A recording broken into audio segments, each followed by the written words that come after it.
Well, welcome viewers. I'm known as Pro Bricky on Facebook. I promised I'd do this YouTube series. There's also a book and accompanying self-study guide that goes with this. The episode title is The Financial, Physical and Lifestyle Pros and Cons of Bricklaying. But let me first acknowledge the traditional custodians of the land in which we live and work, and pay respect to the elders past and present. For the Christians, Lord, give us wisdom, discipline, honesty and strength. Help us to build lives on truth, not image, and to count the cost before we commit. In Jesus' name, amen. And a general welcome for all other listeners. Welcome to the channel. This episode is for young men and even old men, mainly young men considering bricklaying, tradesmen already in the work, parents trying to guide their sons wisely, and anyone who wants an honest look at the trade. Today I'm going to be talking about the financial, physical and lifestyle pros and cons of the trade, bricklaying. Not the polished version, not the romantic version, just a real version. So thanks for coming in, guys, to episode 1. Bricklaying can give a man good money, practical skill, visible results, and real pride in his work. It can also give him unstable income, wear and tear on his body, deep mental fatigue, and a life where he is too exhausted to enjoy what he earns. So bricklaying is one of the oldest and most respected trades in civilization, but it must be judged honestly, not sentimentality, sentimentality, by its financial reality, physical cost, and long-term lifestyle impact. So as an introduction, let me say bricklaying is one of the oldest and most respected trades in civilization. Long before modern people began sitting in climate-controlled rooms explaining productivity with slideshows, bricklayers were building homes, walls, schools, churches, factories and cities. The trade is real, it is practical, it is visible. And at the end of the day, you can look at what you built, and that matters. There is dignity in work that leaves something standing behind it. But there is also a problem. A lot of people talk about bricklaying in extremes. Some romanticize it, others dismiss it. One side talks like it is the perfect trade for tough men who want money and independence. The other side talk like it's backward, brutal, and not worth doing. But both sides miss the point, viewers. The truth is that bricklaying can be a good trade and a hard life at the same time. And that's why young people need honest information before entering the trade. Not fantasy, not false selling, not shy hype, real information. Because a man should not choose a trade just because someone told him there is money in it. He should also ask what it costs, what it does to the body, and what kind of life it creates over time. So, viewers, in this episode, I'm going to look at bricklaying through 3 lenses: financial reality, physical cost, and lifestyle impact. Because the trade is not just judged by what it pays, it's judged by what it demands. Point number 1. Bricklaying can pay well, but the money is not as simple as it looks. Bricklaying can pay well, but the money is not as simple as it looks. One of the biggest attractions of bricklaying is the earning potential. And to be fair, that part is real. In strong construction periods, bricklayers can earn very good money. A good subcontractor can pull strong daily rates. A capable tradesman running his own crew can generate serious cash flow. There is also work across residential, commercial and government sectors, which means the trade has a wide range, and that is the upside. When building is active and work is flowing, bricklaying can look like a strong financial path for young men. Watching from the outside, it can seem obvious.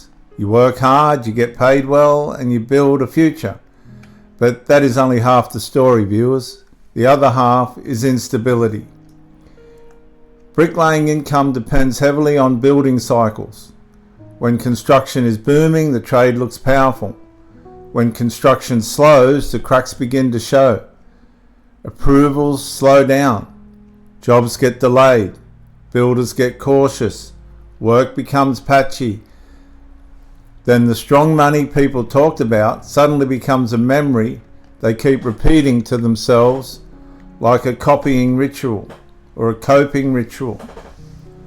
Weather is another major factor. Rainy days matter. Wet sites matter. Delays matter. A subcontractor does not get paid because he intended to work. He gets paid when work is done. That means bad weather can hit earnings hard and directly. And this is where a lot of young men misunderstand the trade. High income is not the same as stable income. A man may have strong weeks and still have a fragile financial life. If he is subcontracting, no work usually means no pay. If a recession hits, instability increases. If the trade can still be valuable, but it is not the guaranteed financial machine some imagine. So the financial truth is this, guys. Bricklaying can produce very good money, but it depends and it demands discipline, because the income can move up and down with conditions outside of the bricklayer's control. A young man entering the trade needs to know that, because if he builds his life on boom time thinking, hard seasons will expose him very quickly. So this is the core of principle 1. Bricklaying can reward a man financially, but it punishes financial foolishness.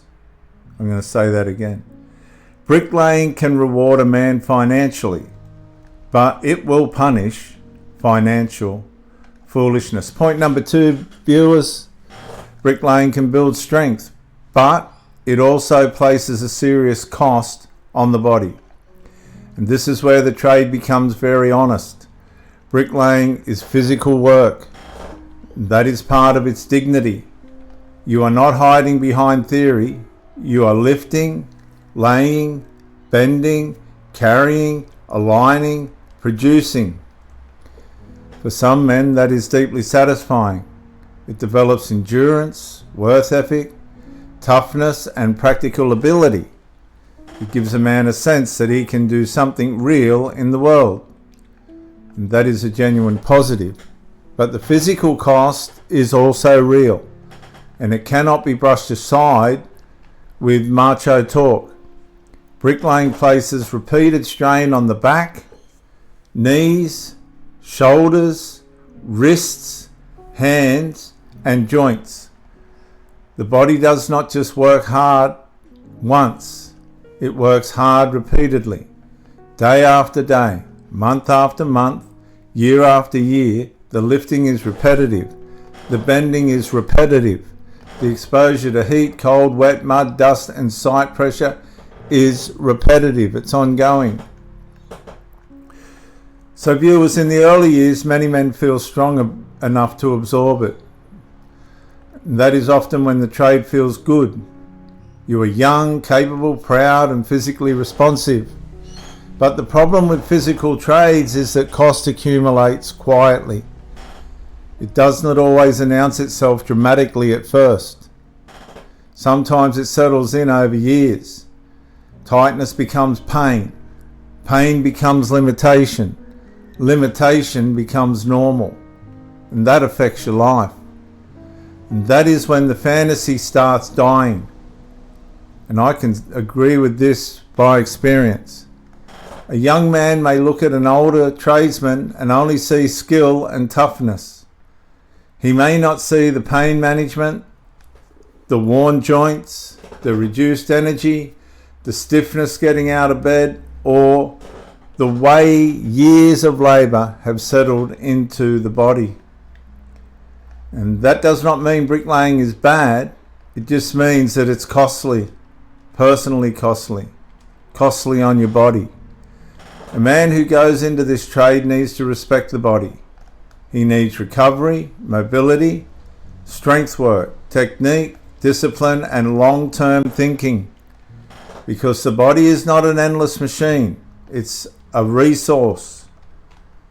And if a man treats it like something disposable, the trade may eventually collect payment from him in pain. And so this is the core line for point number 2. Bricklaying can make a man strong, but if he is careless, it can slowly take that strength back. Teaching point number 3, viewers. Bricklaying can support a solid life, or it can consume the life it was meant to build. Point number 3, bricklaying can support a solid life, or it can consume the life it was meant to build. This part matters more than many people realise. A trade should not be judged only by income and skill. It should also be judged by the kind of life it creates around the work.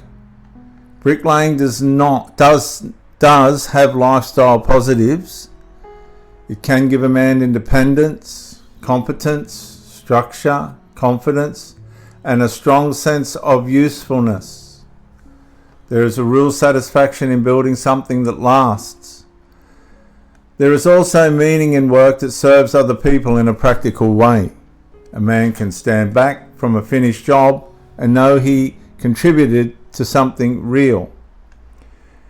But that is not a small thing.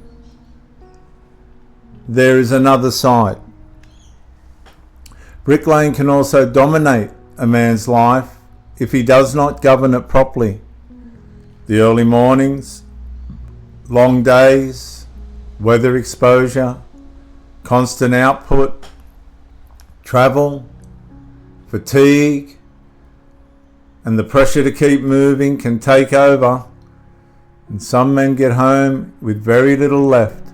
Their body is drained, their patience is low, their mind is tired, their family does not get their best, their future planning gets delayed, their study, ministry, creativity, and emotional availability shrink because work has taken most of the fuel. Could do with sport and hobbies and things like that. That is one of the hidden costs of physical trades. A man may be earning, producing and surviving, yet slowly losing access to other parts of life. He may still be functioning, but not flourishing. The trade that was supposed to support his life starts swallowing it. That is why identity matters. If bricklaying is your work, that can be healthy. If bricklaying becomes your whole identity, that can be dangerous. Because once the body changes, the market shifts, or the pace becomes harder to sustain. A man who only knows himself through work can lose himself in work. So the lifestyle truth is this, viewers. Bricklaying can support a solid life when it is governed with wisdom, but it can become consuming when a man has no structure for himself or life outside of the trade. So this is the core point. A job is useful when it supports life. it becomes dangerous when it replaces life. So here's some practical steps. Number 1, examine why you are drawn to the trade. Write down the real reasons. Is it money, independence, masculine identity? For me, it was masculine identity. I had fuel to burn. As this teaches later in life, I got the shock that the body can only take so much, and the mind. Is it family tradition, practical skill, a love of building? Be honest. A wrong reason can carry you into a wrong life. Number 2, speak to older bricklayers, not just younger ones. Do not only ask the young bloke on a good run, ask the older men what the trade gave them and what it took from them. Ask about money, injury, fatigue, family, and long-term sustainability. That is where the truth usually lives. And number 3, plan beyond the trade itself. If you enter bricklaying, think long-term. Learn financial discipline. Protect your body. Build other capacities. Do not live as though your strongest years will last forever, because they won't. They will not. Human bodies are stubborn, fragile equipment with attitude problems, and when things go wrong, it'll be out of your control. Here's a reflection question as we move closer to the close of episode 1. Are you drawn to bricklaying because you understand its full reality, or because you are attracted to the image of toughness, money, and masculine identity which surround it? Here's a 7-day challenge. For the next 7 days, identify one area of your life where you are making decisions based on image instead of truth. Write it down, confront it, and replace one image-based choice with a reality-based one each day. Okay? Confront it and replace one image-based choice with a reality-based one each day. Here's a principle, here's a proverb. Stop and think. A trade is not judged only by what it pays in strong years, but by what it costs in body, mind, and life over time. I'll read that again, viewers. A trade is not judged only by what it pays in strong years, but by what it costs in body, mind, and life over time. So in closing, bricklaying is a respected trade. It is necessary work. It is skilled work. It is honourable work. But honourable work still needs honest assessment. The money can be strong but unstable. The physical benefits can be real, but so can the wear. The lifestyle can be solid, but only if the trade remains in its proper place. So the question is not whether bricklaying is good or bad. The real question is whether the man entering it has counted the cost. And this is what I used to say to the parents of the apprentices that used to come. And some I just said, I just don't think this is the right trade for your son. And some people got offended and went around me. And I think 1 or 2 actually did make it, but I'm not sure for how long. Can the person that's thinking about this, if you're entering, handle unstable income? Can they respect the body? Can they build a life bigger than the job itself? And can they use the trade without letting the trade use them? And that is the issue. Because wisdom is not choosing what looks strong from a distance. Wisdom is choosing with full knowledge of the burden. Wisdom is choosing with full knowledge of the burden. So do not choose a trade because it sounds impressive.